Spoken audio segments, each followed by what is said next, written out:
পরিবারের জন্য হয়তো অনেক দুঃখ কষ্ট রয়েছে, তার মধ্য দিয়ে যে আমরা এই পরিবারে আজকে ঈশ্বর আমাদেরকে মনোনীত করেছে, তার জন্য ঈশ্বরকে ধন্যবাদ দিয়ে আমরা তার চরণে একটু ধন্যবাদের বিষয় রাখতে চাই। আসুন আমরা প্রার্থনা করি।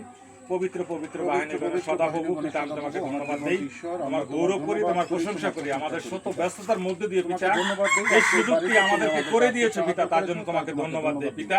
এই পরিবারে তোমার একটি সন্তান রয়েছে পিতা, এই সন্তানের প্রতি তুমি দয়া করো, আশীর্বাদ করো। সে কোনো কাজ করতে পারে না, কথা বলতে পারে না, চলতে পারে না, সে একটি পরিবারের সমাজের একটি বোঝা হিসাবে পিতা এই পৃথিবীতে রয়েছে পিতা।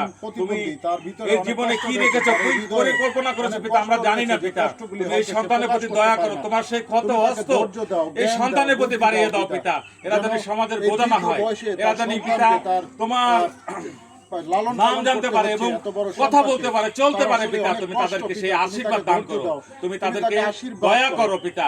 এই পরিবারে পিতা যদি কোনো দুঃখ কষ্ট অভাব অনটন থেকে থাকে, কোনো ভুল ত্রুটি থাকে, তুমি সমস্ত কিছু ক্ষমা করে দিয়ে তুমি তাদেরকে আশীর্বাদ করো পিতা।